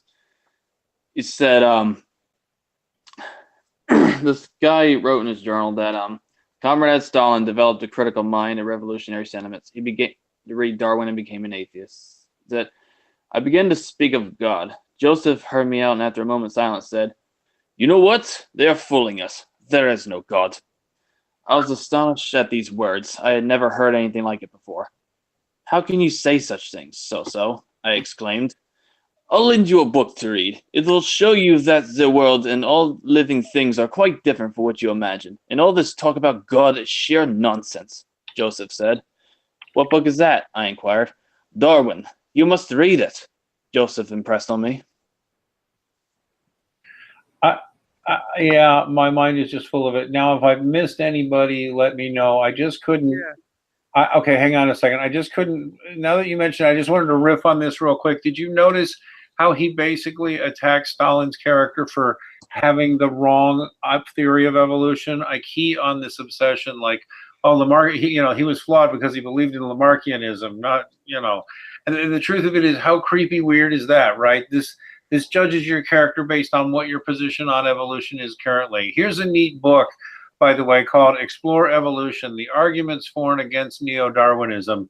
You see, Aron Ra, like a lot of atheists, is an advocate for neo-Darwinism, and here's a book of a whole bunch of stuff on a bunch of challenges to the theory, purely scientific theories, too. Hold on. Before he strawmans us, none of us are young Earth creationists. Not a single one of us here is young Earth creationist. I don't even like the creationist label. Just, God is what's running the laws of probability in physics, so he can, easily have arranged things however he wanted on the physical level. It's just there's no conflict with my view of God, which is basically the Orthodox Christian view of God. Okay, I'm sorry, Injun, it was your turn? Already went. Okay, then I believe my turn. Yeah, I believe it is Tiger. All right. Oh yeah, sorry, I missed you there. Oh, that's all right. Should we just move on then? Oh, I wanted to say something, but if Tiger wants to. All right, wait a minute. Mr. Brass had something. You can go next time, Tiger. That's all right. Brass? All right. I just wanted to say, the fact that Stalin was brought up religious means nothing. If you killed me because I happen to believe in God, would you think a valid objection would be to say, well, Aaron was raised religious? The whole legislation guarantee that you had the right to any religion was more or less a joke. Because they were essentially saying, yes, you can adhere to your religion, but we will oppress you if you actually adhere to one. And go ahead. And I'd also say that Stalin's choice of Lysenkoism had more or less to do with his distrust of Western science, and the fact that it conformed to the ideology of communism, and the fact that Lysenko himself was a perfect lapdog to him.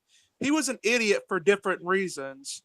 He wanted the science to conform to his beliefs and not his beliefs to his science. Most new atheists are raised religious. This is so true. Okay, we're going to keep going. But I wonder if... They're raised fundamentalist households.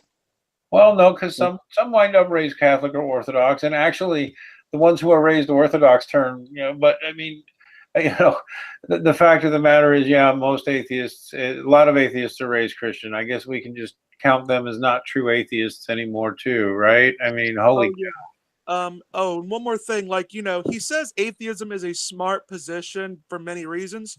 What are these reasons? I mean, what are these reasons exactly? Generally, a lot of the supposed reasons come down to the problem of evil.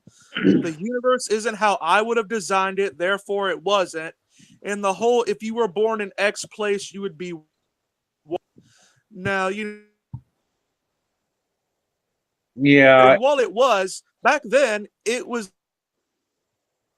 You're really cutting off there, Brass. You keep getting cut off, so I'm going to have to ask you to check your mic, and we're just going to go on. He did say he did say a sensible thing, that being an atheist doesn't make you smart, and being a Christian doesn't make you stupid. Well, I mean, and notice that. And earlier he said atheists are only 2% or 2.3% or what the percent was, 2% and change. He said that, and then he also. But he also said that he promotes rationalism and reason, which he doesn't. He's a Christ mither, a third-wave feminist, and an atheism plus shill. So he hates all atheists who don't agree with his politics. Basically, he's an elitist of one who knows right from wrong. And even if you have the wrong theory of evolution, not just, you believe in evolution, but you believe something wrong about evolution, you're a bad person. It's very weird. And, like he's just kind of drawing himself with his ideology and those who are exactly like him as if they are the default rational persons and they can say right from wrong and no one else can. This, by the way, is why I do like to say that atheists are dangerous people and that you should not give them power. Anti-theists. And, well, I don't know. When they are so callous towards us, this man would almost certainly torture me and my child. I have no doubt that he will. Max, can I say something? Go ahead. The thing of it is, don't say atheists. Say militant atheists or anti-theists. Do not take your anger out on any innocent. All right, fine. Militant atheists. Take your anger on this fucker. All right, fine. But militant atheists rocking the capital A who do not denounce Aron Ra are people who I consider enablers of this sort of vicious hate propaganda. And it's like, why should I, as a religious man who cares about his Jewish friends, who cares about his Hindu friends, yes, even has some Muslim friends and cares about them, cares about his Mormon friends, cares about his friends who are not religious but think there's a God, cares about even witch friends, I consider this guy really dangerous to me and my child, and people in the atheist community who won't step away from him are why I have such rage towards him, towards this community. And I fully admit I have what I consider anger toward the online atheist community. I'd really like to know if the Great Debate community would host a debate between me and Aron Ra on whether or not religious people of any stripe should be expected to tolerate the presence of hate mongers like Aron Ra. That's not even an ironic question. Why? All right, let's keep going. Let's keep going. All right, why should we tolerate these people? I'm not saying do anything. I want them to answer the question. I mean, what are the limits of the tolerance that we should have from people who spit at us this way? All right, let's go. Just like it doesn't make you communist either. Likewise, just because you're Christian doesn't necessarily mean you're a willfully ignorant, racist, end-times dominionist, young earth creationist, or a paranoid pistol-packing pedophile. You could be a Christian and a communist at the same time. Many people historically have been and still are. But the propagandists among you have assumed that if I'm atheist, that means I'm socialist, which it doesn't, and they don't know the difference between socialist and communist because those descriptions are complicated, and the people I'm talking about aren't. They're definitely prone to false dichotomies and one-dimensional lines of thought without any consideration of nuance. But because the only government to ever promote state atheism was communist, regardless of the circumstances in each particular case, any violent conflict between communists and almost anyone else is misrepresented as an attack on Christians by atheists, regardless whether those communists were exclusively or even predominantly atheists. Since none of this was actually done in the name of atheism, there's no way to know. Oh God. Okay, by the way, I'm actually going to call it right now that I really do believe the background pattern here is meant to have a numbing hypnotic effect on his cultish followers, and I will repeat my observation. By the way, Aron Ra, I challenge you again to defend my First Amendment rights, please, and stand against censorship, even as I say, you're a cult leader who brainwashes your followers, including using cheap hypnosis techniques while you lie about history for them, and just, expect them not to be at all critical of you or skeptical of any of these things you're saying. And, you brainwash them so they don't even seek out sources that might be skeptical of you. Now, the first person's hand up was Tiger, and then I saw Robert. So, Tiger, take it away, sir. Yeah, just when he said, but anyway, when he just said it wasn't done in the name of atheism, do I need to show you the books again, which were officially called by the Communist Party atheist scientific indoctrination / propaganda? Like, this isn't me saying it. They literally called it scientific atheist propaganda, because back then propaganda wasn't really a bad word. And just saying that, well, not every Christian is a racist, xenophobic, like, fuck off. Like, he sounds like such a fucking SJW which he is, considering that he's a feminist, and saying that he's not a socialist, even though he's a feminist, and every single feminist, or at least modern feminist movement I've seen absolutely demands socialist-like action against the patriarchy and bullshit like that. Like, just like I swear I would remain professional throughout this, but just fuck off. Like, you're a condescending, lying prick. There, I said it. I turned into Max. Well, I tell you, well, here's my theory on that. And I was taught to swear by a priest and a very good man. And they'll tell you, you know, you don't want to swear in front of people. You know, women don't like it, but among men, it's pretty much okay as long as, you know, you're not completely blaspheming. There's Christians who don't like it, but there's others who will defend it. This is actually a man who does swear in order to impress his audience, and he speaks to a subculture where swearing is normal, especially young men, which is why I do it, because the audience I want here is primarily young men, and they seem to think that if you're a Christian, you're a wimp and you can't swear. And there are some Christians who will say that, and yes, actually, I would say habitually swearing is a bad idea, but there does come a point where sometimes it's the only thing your audience will hear. And the scripture is full of pungent language towards terrible people, calling them pigs and dogs and swine and asses and quite a few other things besides. So I think that if pungent language is what they need to hear, it's like a drill sergeant or a coach or what else. Listen, guys, we're not afraid of you, and we're not afraid of tough language. You're a fucking liar, sir, a professional liar. Now, please defend my First Amendment rights when I say that about you, and when I repeat how horrible and abusive and nasty your fans tend to be. I'd really like to know, would the debate community let us challenge Aron Ra, debate the proposition whether he is in fact a cult leader and you know, a hate propagandist. Did anybody else have a hand up, or should we keep going? I did. Okay, Robert, go ahead. He always does. He's so anxious. Okay, so yeah. So he mentions quote unquote Christian communism. Here's a big fucking red newsletter. Christian communism and religious communism wasn't really a fucking thing in the 20th century and isn't now.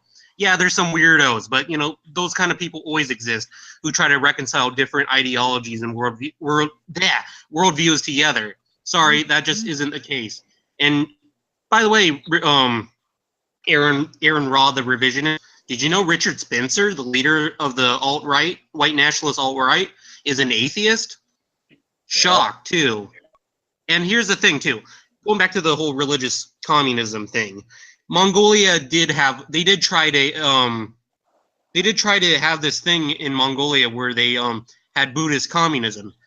It didn't work out because then Stalin overthrew the previous quasi-socialist leader, killed him, and instituted a man named Choibosan, who went on to brutally repress the Buddhist monasteries and religion there, and killed many of the lamas and believers.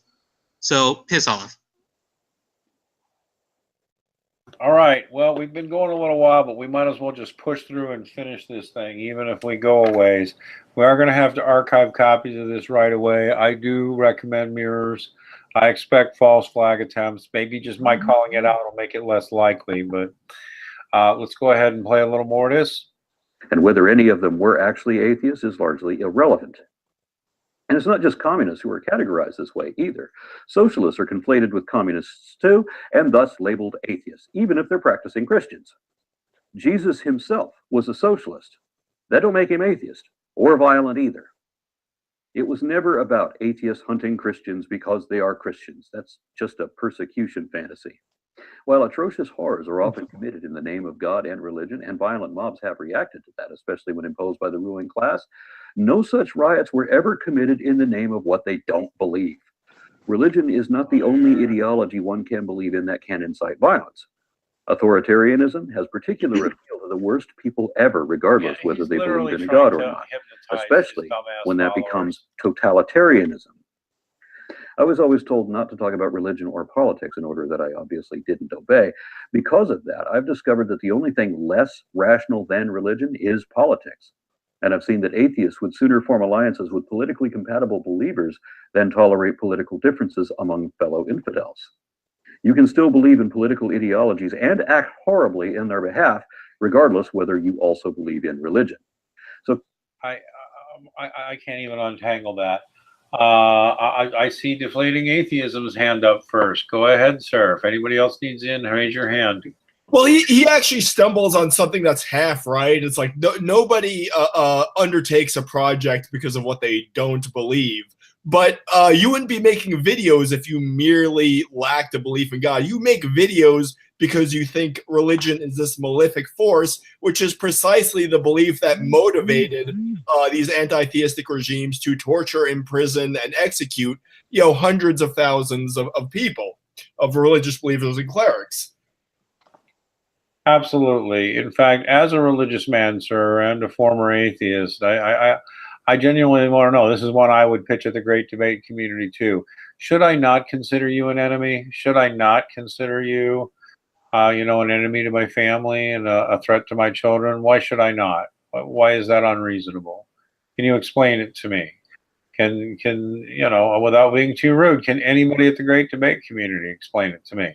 Is anybody over there willing to debate this question with me? Why should religious people not see men like this as a threat to them and a threat to their safety and to their freedom? I would like to know why we should not. That's all. It's just a philosophical question. Robert, what did you want to say? By the way, the gay atheist, anarchist, and also Tiger had to leave, and so we thank them both. Tiger, our Romanian Orthodox Christian friend, and gay atheist anarchist, our gay atheist anarchist friend. He's a good friend. I keep forgetting his tag because I just know him by his first name. We chat all the time. He's a good friend. He's a good kid. Okay, anyway, Robert. Okay, so he tries to pull Jesus was a socialist crap. Sorry, no, he was not a socialist. He doesn't even believe That's he a existed. really, Engine, please, I'm speaking. That's a really broad definition of socialism if he's going to define it as that. Jesus certainly was for helping the poor, but sorry, socialists can't claim a monopoly on that.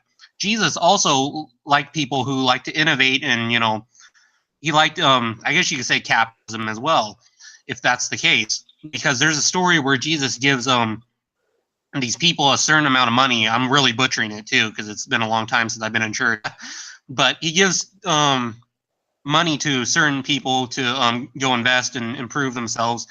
And anyway, there's like 4 of them, and 3 of them I do that. They invest in they make a lot of money and whatnot. And there's one that doesn't. He just puts it in the dirt or buries it. He comes back later, and Jesus is really unimpressed with the one that did not use his money for anything. I think it's the parable of the talents. I don't know, and I'm really butchering. No, that is the parable of the talents you're talking about there, I believe. Yeah. Jesus was not a socialist. He believed in helping the poor, but he also believed that people should innovate and improve themselves too. Yeah. Through whatever economic. It was a story about how a business owner called him master, but the word was and the servant who he gave money to 3 servants, and when he came back, some had invested it and made a profit, and he rewarded those, and he cursed the one who had just buried it and saved it and did nothing to make it grow. Sorry, yeah. So that's it. Yeah. Yep. And That's terrible. another thing I'd like to bring up is saying that Jesus, I've heard people say that Jesus was a communist, that he was putting these our current political terms on an ancient figure is completely retarded. Jesus was not a socialist. He did not know what socialism even meant. That was just that's like saying that Bob the Caveman was an anarcho-capitalist or inspired it.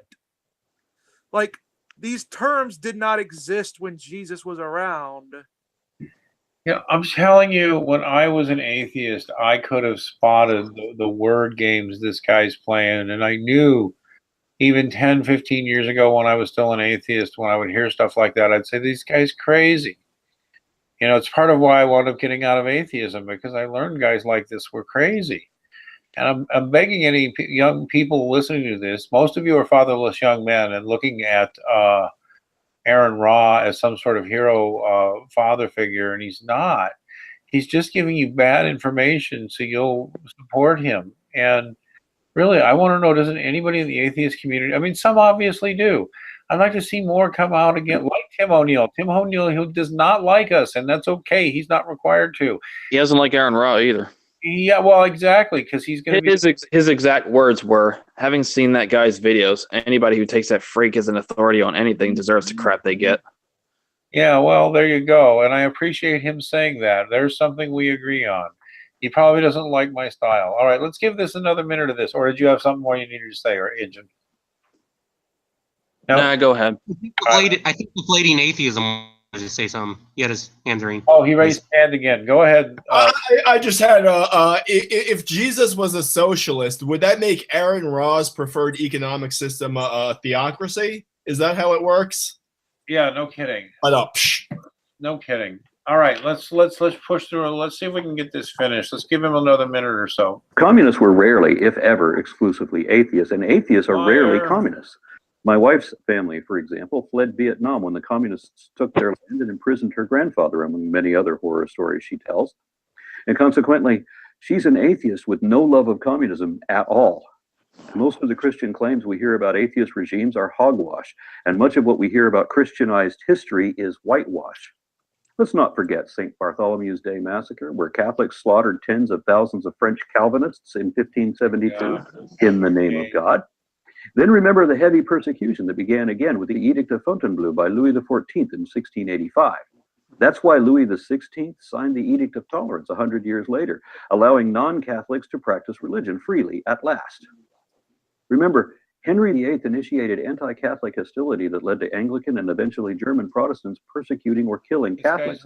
And we've had wars of Catholics against Orthodox, to say nothing of Puritans torturing Quakers in the American colonies, all in the name of God, which it has to be when it's one religion versus another. Which God? Well, whether you call him Abba, Allah, or Hashem, they're all the father God of Abraham, you know, Jesus' alleged dad. So they're all fighting over different interpretations of the same God, and they're killing each other in the name of that God. All three major Abrahamic religions claim to be all about peace and love, yet they've all been at war with each other continuously since their inception, while also being at war with the Hindus, who are at war with the Sikhs and the Buddhists. Then, of course, there's the genocide of tens of millions of Native Americans, which was... Oh, man, we may have to back up on that one. That was such a load of... Oh, my God. Yet you will not take responsibility for your co-religionists, the atheists, sir. Who have a better, who have a worse murder record than all of the above you just mentioned. Don't you love the double standards? The double standard is this. Yeah, I mean, I really have to give this speech. During the worst time of my life, I, as a Christian, was befriended and helped by, and as a Catholic Christian, was befriended and helped by Mormons and Hindus more than anybody else. Plus, I had incredibly kind and useful support from Orthodox religious Jews. I like them all better than I like you, sir. And you and your fellow travelers are a threat to all of them. You genuinely frighten me, and your followers frighten me because you're so hateful and you're so intolerant the way you twist history. I wish, and I will tell Tim O'Neill right now, who I would still bring on here anytime he wanted to come, even if he doesn't like me. This is why I'm so mad, sir. I've faced persecution. I really have, and I get laughed at when I say it.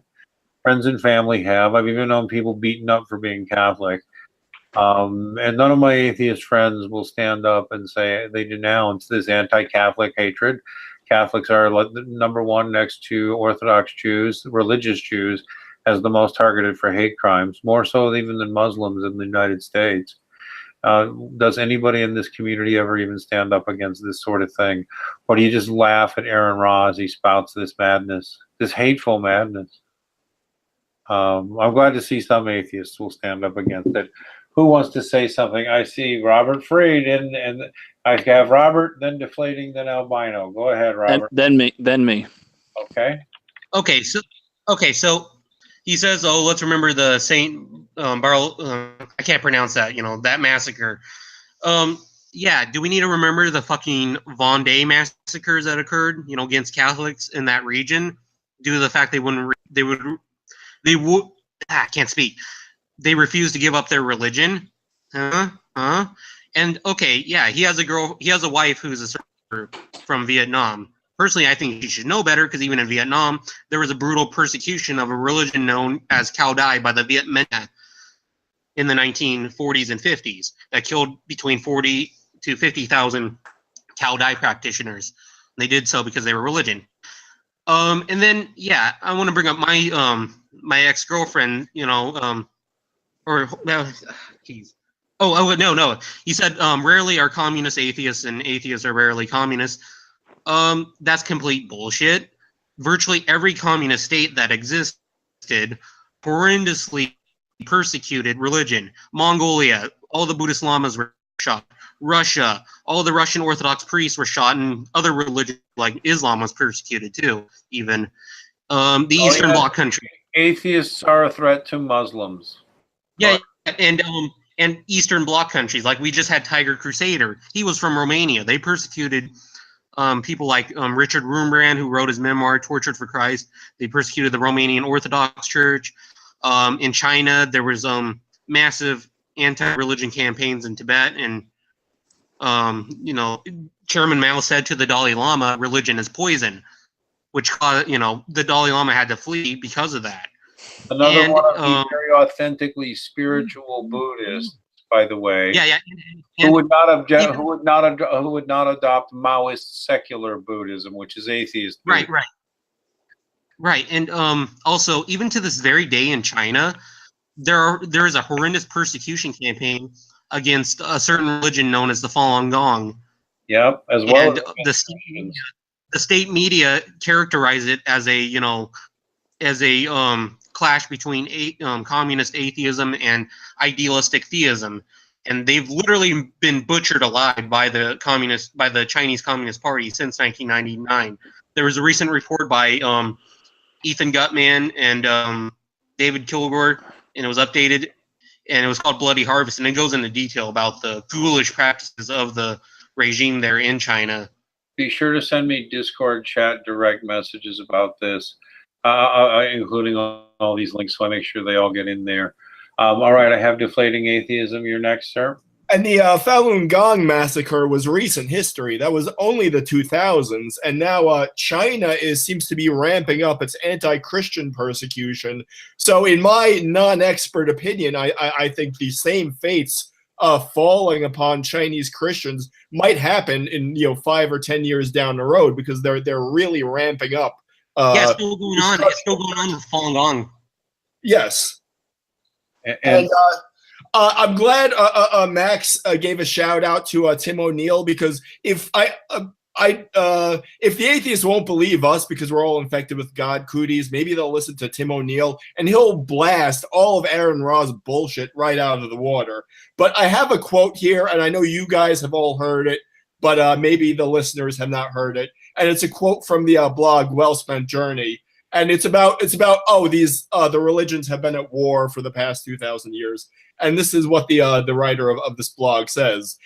In their comprehensive Encyclopedia of Wars, Phillips and Axelrod document the recorded history of warfare. Of the 1,763 wars presented, a mere 7% involved a religious cause. When Islam is subtracted from the equation, that number drops to 3.2%. Okay, so this whole religion is the cause of all wars is bullshit. It truly is. Be sure to send me the link to whatever you just read from there, so I can have it after the show and can put it in the show notes. Make sure it goes on the blog entry. Okay. I also show I show albino next. Yeah, forgive me. I'm gonna try to hold back on ranting on this on this guy. But it's this whole, and I've dealt with this on Facebook, I've dealt with this on other forums, debating these people.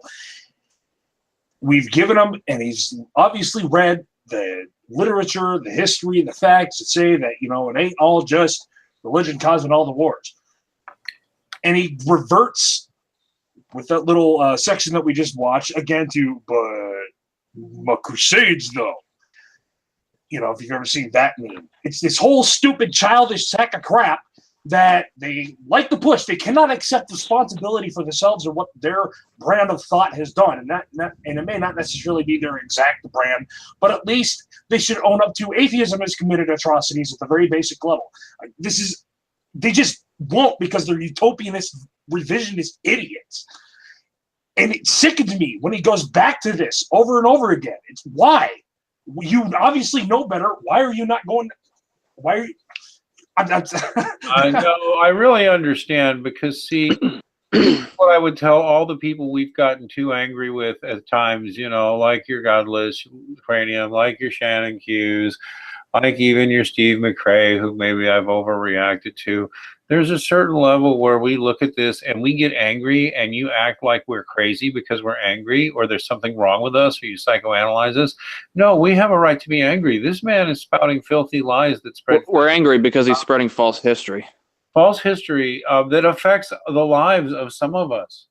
This affects our lives and our families.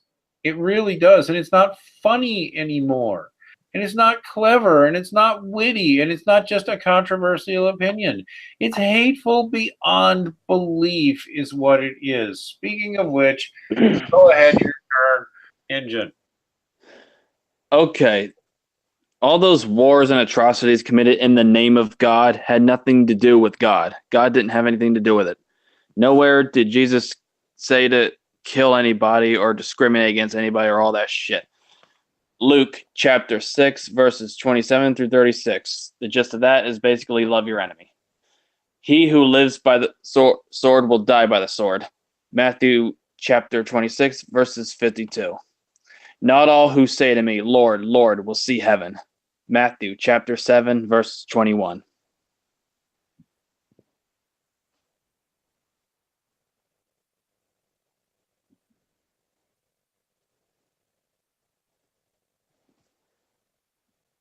Did I lose you? No, you No, got I go ahead. apologize. I've got you. Okay. Did anybody else want, or should we go ahead and push through to the end? Yeah, I got something too. Go ahead, Brass. The St. Bartholomew's Day Massacre was a serious political conflict that came after the instigation of Catherine de Medici, aka the mother of King Charles IX of France. Yeah, the Medici. She had purposely started conflict between the groups of the Protestant leaders by having them killed, which created a domino effect. She was then able to convince the king that the Huguenots were going to rebel, even though they had no intentions to. So it was orchestrated by the monarchy, and which took advantage of a bitter rivalry. The people that killed were killed in the name of the queen, if anything, and not God. And, you know, and the edict of foreign, I can't pronounce that. It demolished the edict Bartholomew. of Nantes. Yeah. You know, it demolished the edict of Nantes, which his grandfather, like the king's grandfather, had enacted, which allowed religious tolerance. Be sure to provide links after the show, okay? Make sure I got them collected in one place. Well, you know, and Lewis, like, you know, and the Lewis X 14, while a devout Catholic, was also a dick who dreamed of an autocracy where he had supreme rule. This, like, you know, and the edict of toleration, which he brings up, didn't allow, like, you know, this to give him a little bit of leg. You know, the edict of toleration didn't allow non-Roman Catholic Christians to pray, you know, to freely practice religion at the time. It merely allowed limited freedom of worship to them and removed civil disabilities to them, while maintaining that the Catholic Church was the best. He also had talked about, you know, King Henry and the King Henry VIII and his anti-Catholic dogma, and says it was in the name of God when it is one religion. Like when he says, like, when it's one religion against the other, it obviously has to be about God. But this often goes against him when he says, like, you know, religious people are simple people. because he doesn't factor in ideological differences, politics, and years of rivalry which came into place beforehand. Or He also economic. fails to know that it wasn't, he also fails to realize, like, this wasn't like it was continuous fighting throughout the entire time, as there was time periods of tolerance. And lastly, the claims that Hindus are at war with the Sikhs, is ridiculous, because the Sikhs came about in order to resist Islam in India. I had a veterinarian who was a Sikh. He was a really nice guy, too. All right, let's try pushing through to the end of this. I've had just about enough of it, but we got about 2.5 minutes. I don't know if we need to get it all. Hang on, let me see. It was begun by Catholic conquistadors, but continued by Protestant Christians like Andrew Jackson, our first Trinitarian Christian president. Remember that prior to Columbus's famous discovery, Pope Nicholas directed Spain's King Alfonso to capture, vanquish, and subdue the Saracens, pagans, and other enemies of Christ, to put them into perpetual slavery, and to take all their possessions and property. This Christian doctrine of discovery was adopted into U.S. law by 1823. Our history records that indigenous Americans were described as pagan savages who must be killed in the name of civilization and Christianity. Thus, thousands, if not millions, of Native Americans were killed deliberately in the name of God, where no one I know of was ever killed in the name of atheism. Remember, despite what religious propagandists say now, the Nazis were Christians too, whether Catholic or Lutheran. The concentration camps based on the reservations we created to detain tribal natives. Hitler said his hatred of the Jews was based on religious beliefs rather than racial knowledge, and the Christian was inspired by the published anti-Semitism of Martin Luther, founder of Protestant Christianity. So don't pretend that Protestant Christians are better than anyone else, or that Christians in general are better than everyone else either. Of course, all through history, atheists have been, and in some countries still are, arrested, tortured, and killed simply for not believing in whatever religion is favored by the local authorities, because irrational beliefs can only be promoted with an irrational defense. So what have we learned about predominantly atheist or secular governments beyond 20th century communism? Can we stop it here for a moment? I'm just going to stop here. Okay, go ahead. Jean-Baptiste actually put his hand up. So, Jean-Baptiste, if you are ready, sir, please unmute yourself. I have one also. I'll go last. Okay, and so we'll have Jean-Baptiste, and go ahead, Jean-Baptiste. Okay, so the Nazis were Christian was false. For one thing, the Catholic, the Pope at the time excommunicated any Catholic Nazis, and then for the second thing, there's the positive Christianity, which was a mixture of Christianity and Nordic paganism. It was weird, but their whole idea was to take Christianity, remove all the Jewish parts, anything that was whitewash it essentially, and then put in Nordic stuff with the Nazi Party as the top of the hierarchy before God. That's just a lie that the Nazis were Christian.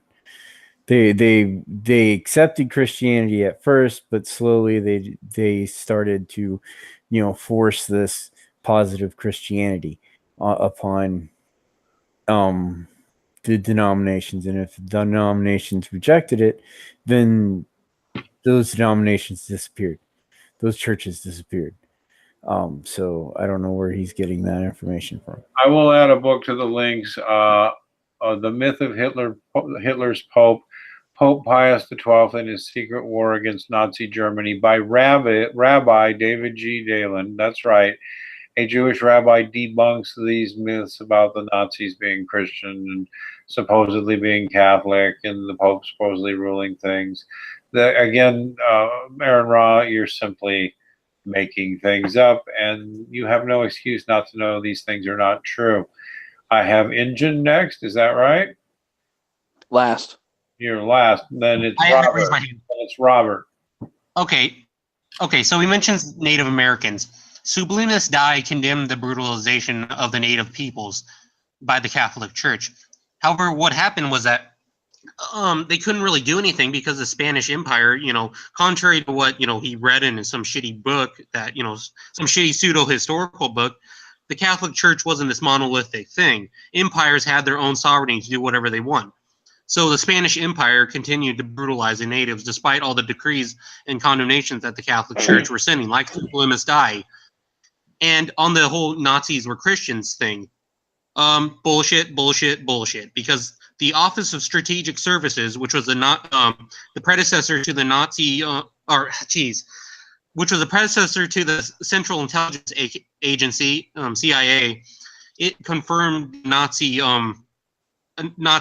plan to eradicate Christianity in their document, and this document was used to prosecute high-ranking Nazi war criminals. The SS had the Nazi regime had security services which monitored Catholic priests and Protestant pastors and would persecute dissenting ones. There was actually one agency called Unit 2B headed by an SS officer named Albert Hartl, and his task was to find any kind of Vatican plots against the Führer. So no bullshit, Aaron.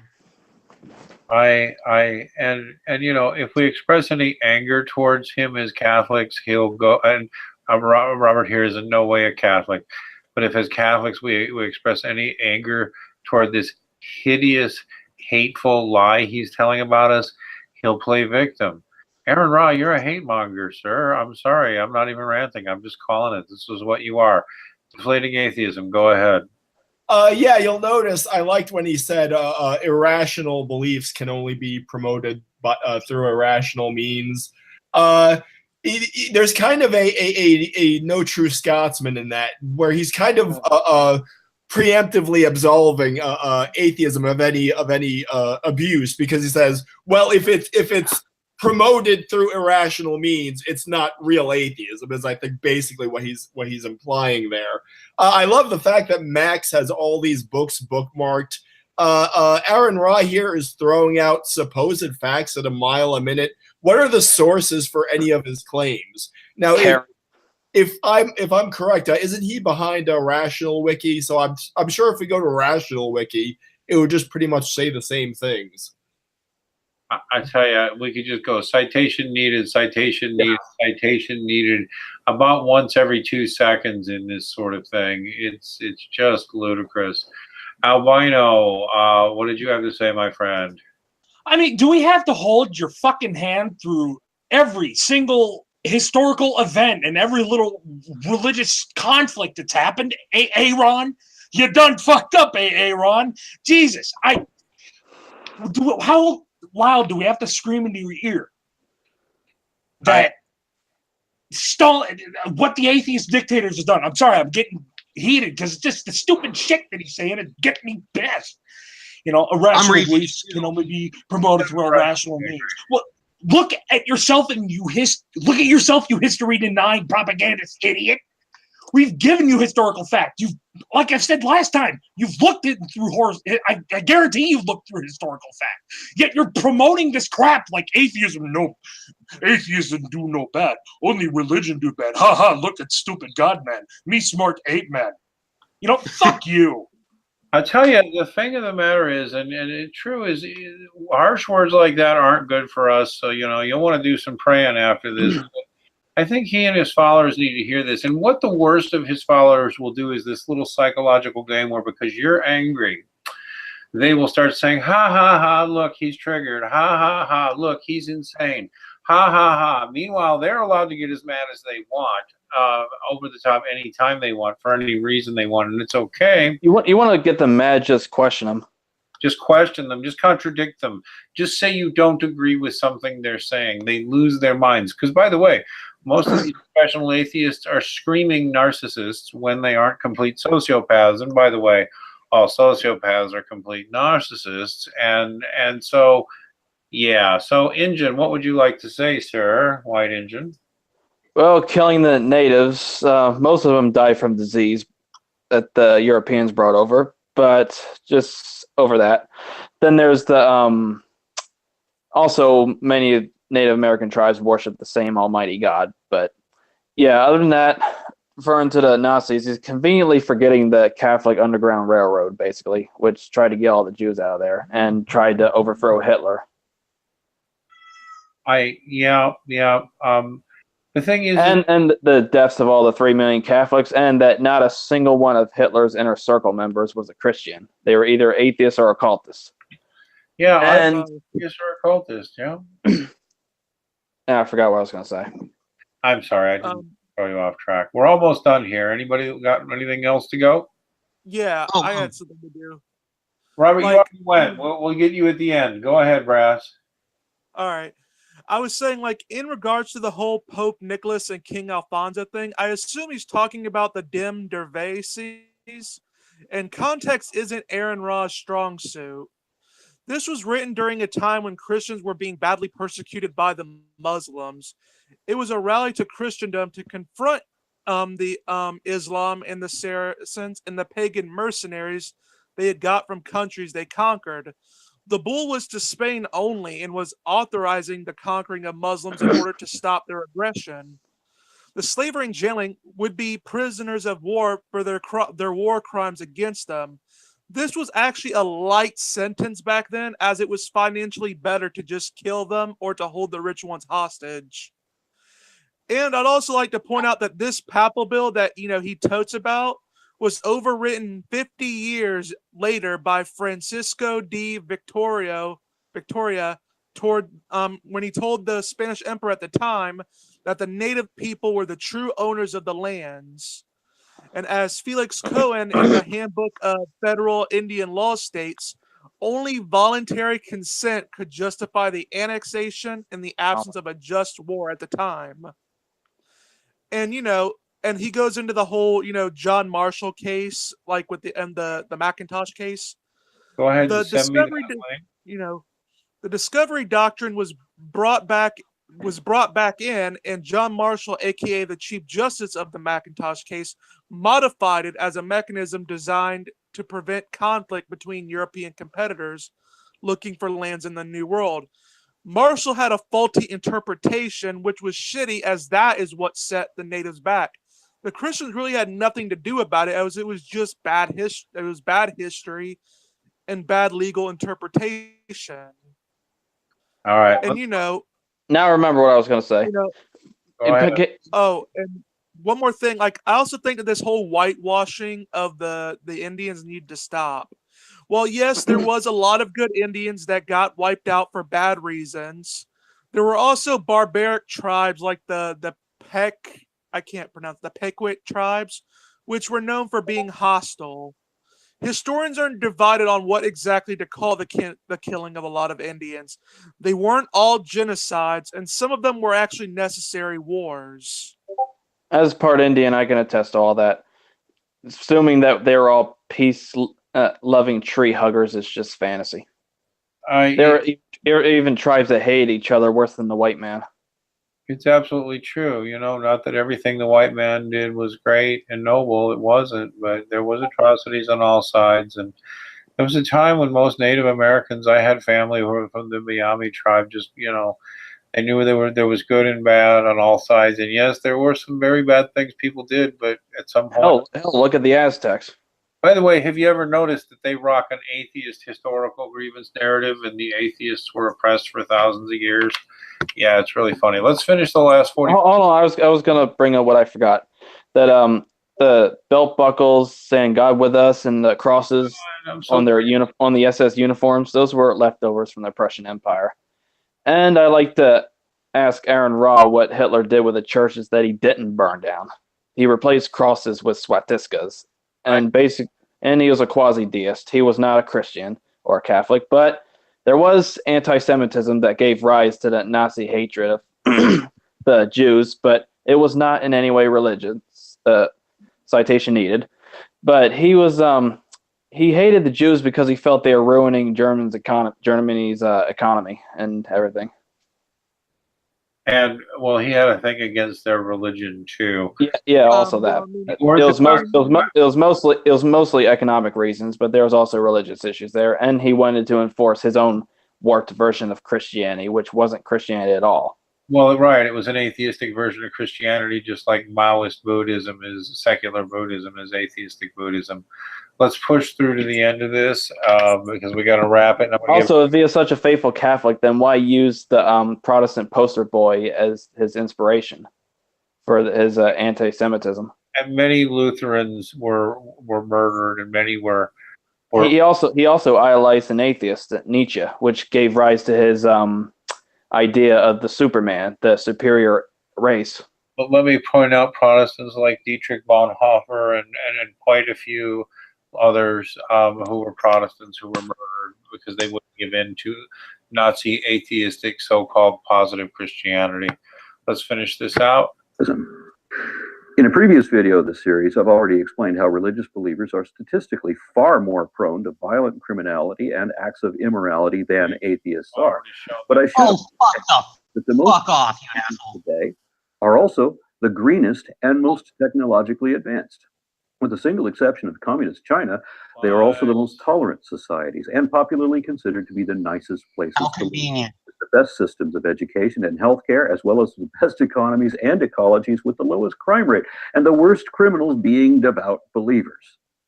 Pretty much exactly the opposite of what biased, dishonest, right-wing, religious extremist propagandists want you to think.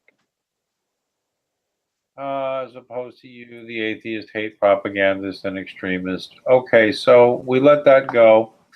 I want to know who wants final thoughts. I think Deflating, your hand went up. Yeah. Well, I just thoughts. I'm sorry. Just pursuant to his last point, I'm gonna maybe somebody can correct me here. Wasn't the whole Nazi theory of the origin of races, where you have the Aryans and you have the Ashkenazi Jews, wasn't that all from like Madame Blavatsky or something? And isn't that in complete contradiction to what the Bible gives us? So it seems kind of odd that he would lay that at the feet of Christianity. I love the selection bias of the list of the secular countries, just eliding, of course, the brutal atheist dictatorships. You'll notice a lot of those Northern European countries have, in terms of the global population, absolutely microscopic population. So they're not really statistically significant. And I think there's good evidence that a lot of these very secular, small Northern European nations with negative birth rates are basically imploding. So I would not hold them up as examples. Yeah, I don't have references here. I may or may not bother to get them, but I can tell you for a fact that actually Japan is exploding with religiosity, and that the Buddhists and Shintoists there do not like atheists, and atheists are not popular in Japan. And Czech Republic is exploding with religion, and actually it turns out quite a few of these countries, of European countries, information is that while the press isn't reporting it, there's a massive religious revival all across Europe. It's openly the case in Russia. It's openly the case in Hungary, in Poland, in Slovakia, in Romania, and quite a few other places. Others, it's known that religious belief is on the rise, but religious repression keeps people out of church. So they're being faithful and devout at home, waiting for the religious repression from secularists like you to end, sir. Globalist secularism, which is what you all about, secular humanism, is a repressive ideology run by hateful, intolerant bigots like you, sir. Please support my First Amendment rights in saying that, by the way. All right. Did anybody else? Okay, Robert, I see your hand just went up. Go ahead. Okay, so he does the typical militant atheist thing where he says, oh, look at these countries, they're atheists and they're, prosperous. Oh, look at the shithole religious countries, which is funny because that's the same thing the alt-right does. The only difference is they add race and homogeneity to it. You don't believe me? Google their arguments. But here's the thing. If you actually look into the studies, you'll see that active religiosity, as opposed to just nominal cultural religion, actually is very beneficial for people, for moral characteristics. So, I mean, really take a magnifying glass and do a little digging, do a little better digging. And I also like how he just tries to exclude China because they're a far larger country with a much bigger population. and they're killing those Falun Gong practitioners. Yep. Yeah, and also if you look at many of these countries, they were heavily religious up until recent memory. Like Sweden had a 90% church membership rate of all its members. Like 90% of the people identified with the Church of Sweden up until the 1980s. And the state church only lost its state church status in the year 2000. So really dig a little deeper than this fucking bullshit. Okay. Now, we are on final statements, and I did cut off Deflating, so he raised his hand. Go ahead, Deflating. Well, I find it funny that they hold up Sweden as the city on the hill, and they say we should emulate them in terms of being largely secular. But again, that's another kind of selection bias. Wait, should we also emulate them in terms of having a state church? Because it seems like all the European countries where secularism is thriving now are countries that historically had state churches. And speaking of Sweden, this is just an anecdote, but Max and I both know this guy from Sweden who is a Christian. I actually sent him an invite to be on my Facebook group, the Deflating Atheism Facebook group, and he messaged me back and said that no, he could not be a member of a group called Deflating Atheism because he would face social ostracization from being a member of such a group. So that is the culture in Sweden at the moment. So you can't tell me that that's tolerant. And it's also the rape capital of the world. Let him for reasons, its population, its demographics are imploding. But that's the thing is that you can't hold these up as tolerant things. It seems like secularism always bends in the direction of totalitarianism. And I'll point again to his shirt, which says basically, your private religious faith is an infringement of his rights. And I think that just says everything. I repeat, Aron Ra, please support our First Amendment right to criticize you this way, and our First Amendment right to criticize your fans. Okay, we are on final statements. So if you already went, you're done. Albino, you're next. Speaking on Sweden, and again, I would like to apologize for my last outburst, but it was just getting me. But speaking on Sweden, they're going to be blown off the cultural map because the constant influx of migrants and their atheist feminist policies, they're, as I believe Deflating Atheism said, they're imploding upon themselves. France is going through a similar issue. A lot of Western Europe is going through a similar issue. So for you to sit there and tell us, well, look at these pseudo-atheist paradises, like, the facts just aren't there to support your claims. You're a propagandist. As we've said time and time again, and you misrepresent history, you revise it, you completely butcher it to everybody. So I would ask that you please stop, consider, as Robert Fried said, take a magnifying glass, look at the fine print, and do some more studying, and maybe you wouldn't be as much of a propagandist. But I get the feeling that you really don't care, and you want to continue sending your hate propaganda so you can make money off of YouTube and every other platform. But so there you go. I'm going to repeat that I don't think it's possible to get any kind of honest recantation out of him, but I beg his followers to realize you're being taken for a ride. You really are. White Engine, you're next. We're still on final statements, so if you haven't had one, get one ready. White Engine. Okay, what was this last point? I forgot. It was on the European countries. Yeah, there's so much. Oh yeah, like all these atheist countries are supposedly peaceful and whatnot, but there's Switzerland and Austria that are more religious and are doing better off than them combined. Yeah. Also, that this whole communism and atrocities, the reign of terror and all that, these aren't reflected on atheists in general, but those who use the exact same rhetoric that people like Aron Ra use. The exact same. Religion gets in the way of progress. We need more science. Religion, there is no God. This and that. And I want to say about history, like he makes decent science videos. I will give him that. But when it comes to the Bible, God, philosophy and especially his history is absolutely atrocious. It is just worse than bad. His only talents lie in science. Otherwise, he is a fucking joke. He truly is. He's either willfully ignorant in order to glorify his ideology, or he's lying. Yeah. And I will say, very fast, Robert, because you already went very fast. Okay, sorry. And I will say, any sensible atheist who is watching this, I'm not taking my anger and rage out on you.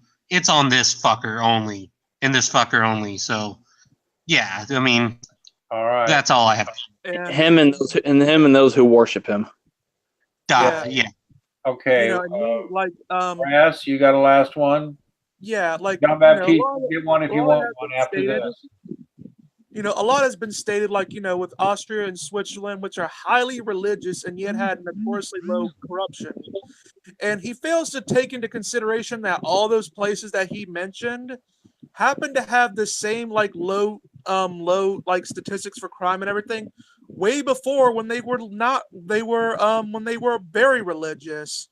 He also fails to take into consideration that places like, you know, the less religious places like Estonia, Latvia, and North Korea have high murder rates, and Estonia has the lowest percentage of believers than any other country in Europe, and it has these high murder rates. Like I said before, you know, a lot of these places in Europe had these great rates before they became atheistic, making the correlation between them null and void. And you know what? Check the suicide rates in those countries too. They're astronomically high in atheist countries. John Baptiste, did you want any final word? If not, I'm going to wrap this up. Yes, it's this atheist friendly. Is that people is these places that allow, you know, atheism, because everything allows atheism. But they're saying Japan as if like there's a lot of atheists in Japan. Most of the Japanese are Shinto, or Buddhist. Those are the two major. Those are the two major religions in Japan currently. It's I don't know. That's all I had to say about that. All right. Well, thank you, everyone. Yeah, listen, I'm gonna put it out there. Aron Ra has no excuse not to know that the things he's saying are not really true. His fans do, but I'm going to say it again, guys. If you're an Aron Ra fan, whenever I run into one of you, you're just horrible. And I'm going to say again that, you know, I go after atheism as an ex-atheist, and I always try to capitalize, you know. And when you really push me, I say it's the militant atheist. But I have been so hatefully abused, and friends and family of mine have been hatefully abused by spouting the toxic hate propaganda that comes out of Aron Ra and his followers. If you're one of his followers, please, oh my God, you're horrible. And people, and really, I am genuinely afraid for my future and that of my family because of Aron Ra. And people like him are what drives a lot of my hostility to the capital A atheist community. And I'm sorry, if you're an identitarian who is rocking the capital A atheist badge, or the capital S skeptic badge, or the spaghetti monster badge, and hanging out with a bunch of other atheists, I'm sorry, you are part of an identitarian movement, and you're frightening because you treat people poorly. You literally talk down to people while spouting madness and say abusive things at them, and then you laugh at them when they get angry and try to defend themselves, and you mock them for defending themselves. It's hideously hateful. And that's what the typical internet atheist is like. And it really does come across that way. And those of you who aren't like that, say something, and don't get mad at me. Get mad at this guy. I invite the great debate community. Anybody who's got the guts. I got a debate coming up with a Calvinist, sola scripturist, independent Baptist. I would be happy to take that guy down on behalf of even some of his fellow Protestants who can't stand his read on the Bible. And I would love to take on Aron Ra or anybody who would like to defend the hideously hateful and dishonest Aron Ra. And please, again, I ask Aron Ra and his followers to support my First Amendment rights. Support my First Amendment rights in saying so. And come debate me. All right, everybody. Tomorrow night, I forget what we're doing tomorrow night, but we've got something every night. We got men's rights stuff coming up on Monday and Tuesday next week. So stay tuned for that. And give us a like, give us a subscribe. Thank you so much to everybody who was part of this. And God bless everybody.